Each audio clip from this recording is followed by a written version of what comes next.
Hello दोस्तों, please आप लोगों से रिक्वेस्ट है, चैनल को लाइक और सब्सक्राइब जरूर करें। ये कहानी काल्पनिक है, इसका वास्तविकता से कोई लेना देना नहीं है।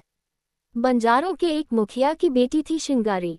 मुखिया के कोई बेटा नहीं था, श्रृंगारी ही उसका एकमात्र सहारा थी। बेहद खूबसूरत श्रृंगारी नाचने में माहिर थी। श्रृंगारी का बाप गांव-गांव घूमकर अपने करतब दिखाता था और इनाम हासिल कर अपना व अपनी टोली का पेट पालता था। श्रृंगारी में जन्म से ही अनोखे गुण थे।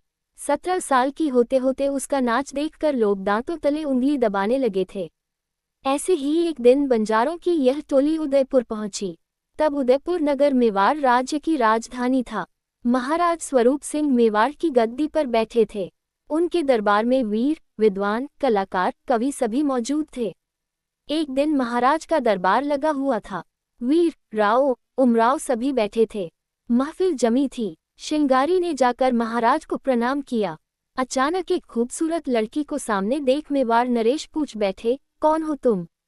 श्रृंगारी, महाराज, बंजारों के मुखिया की बेटी हूँ। श्रृंगारी अदब से बोली, मुजरा करने आई हूँ। ऐसी क्या बात है तुम्हारे नाच में जो मैं देखूं? मेवाड़ नरेश बोले, मेरे दरबार में तो एक से बढ़कर एक नाचने वालियां हैं, पर मेरा नाच तो सबसे अलग होता है महाराज। जब आप देखेंगे तभी जान पाएंगे। श्रृंगारी बोली, अच्छा, अगर ऐसी बात है तो मैं तुम्हारा नाच जरूर देखूंगा। अगर मुझे तुम्हारा नाच पसंद आ गया तो मैं तुम्हें राज्य का सबसे बड़ा गांव इनाम में दूंगा। अब बताओ कि कब दिखाओगी अपना नाच? मेवाड़ नरेश ने पूछा। मैं सिर्फ पूर्णमासी की रात को मुजरा करती हूँ।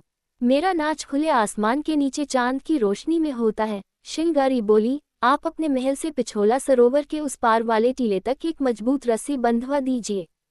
मैं उसी रस्सी पर तालाब के पानी के ऊपर अपना नाच दिखाऊंगी। श्रृंगारी के कहे मुताबिक मेवाड़ नरेश ने अपने महल से पिछोला सरोवर के उस पार बनेरावाला दुर्ग के खंडहर के एक बुर्ज तक एक रस्सी बंधवा दी। पूर्णमासी की रात को सारा उदयपुर श्रृंगारी का नाच देखने के लिए पिछोला सरोवर के तट पर इकट्ठा हुआ। महाराजा व रानियां भी आकर बैठ गए। चांद आसमान में चमक रहा था। तभी श्रृंगारी खूब सज-धज कर पायले छमकाती हुई आई। उसने महाराज व रानियों को झुककर प्रणाम किया और दर्शकों से हाथ जोड़कर आशीर्वाद मांगा। फिर छमछमाती हुई वह रस्सी पर चढ़ गई। नीचे ढोल ताशे वगैरह बजने लगे। श्रृंगारी लयताल पर उस रस्सी पर नाचने लगी। एक रस्सी पर ऐसा नाच आज तक उदयपुर के लोगों ने नहीं देखा था। हजारों की भीड़ दम साधे ये नाच देख रही थी। खुद मेवाड़ नरेश दांतों तले उंगली दबाए बैठे थे। रानियां अपलक श्रृंगारी को निहार रही थीं। नाचते नाचते श्रृंगारी पिछोला सरोवर के उस पार रावला दुर्ग के बुर्ज पर पहुंची तो जनता वाह वाह कर उठी। खुद महाराज बोल पड़े, बेजोड़। कुछ पल ठहर कर श्रृंगारी रस्सी पर फिर वापस मुड़ी। बलखाती लहराती रस्सी पर वह ऐसे नाच रही थी जैसे जमीन पर हो। इस तरह वह आधी रस्सी तक वापस चली आई। अभी वह पिछोला सरोवर के बीच में कुछ ठहर कर अपनी कला दिखा ही रही थी कि किसी दुष्ट के दिल पर सांप लौट गया। उसने सोचा, एक बंजारन मेवाड़ के सबसे बड़े गांव को अपने नाच से जीत ले जाएगी। वीर, उमराव, सेठ इसके सामने हाथ जोड़ेंगे। क्षत्रियों को झुकना पड़ेगा और ब्राह्मणों को इसकी दी गई भिक्षा ग्रहण करनी पड़ेगी।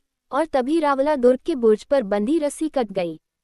श्रृंगारी की एक तेज चीख निकली और छपाक की आवाज के साथ वह पिछोला सरोवर के गहरे पानी में समा गई।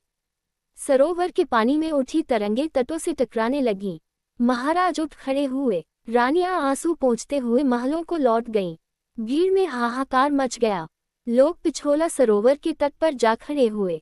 नावें मंगवाई गईं, तैराक बुलाए गए, तालाब में जाल डलवाया गया, पर श्रृंगारी को जिंदा बचा पाना तो दूर, उसकी लाश तक नहीं खोजी जा सकी। अगले दिन दरबार लगा। श्रृंगारी का पिता दरबार में एक तरफ बैठा आंसू बहा रहा था। मेवाड़ नरेश बोले, बंजारे, हम तुम्हारे दुख से दुखी हैं, पर होनी को कौन टाल सकता है। मैं तुम्हें इजाजत देता हूँ कि तुम्हें मेरे राज्य का जो भी गांव अच्छा लगे ले लो। महाराज, हम ठहरे बंजारे नाच और करतब दिखाकर अपना पेट पालते हैं। हमें गांव लेकर क्या करना है? गांव तो अमीर उमरावों को मुबारक हो। श्रृंगारी का बाप रोते रोते कह रहा था। श्रृंगारी मेरी इकलौती औलाद थी।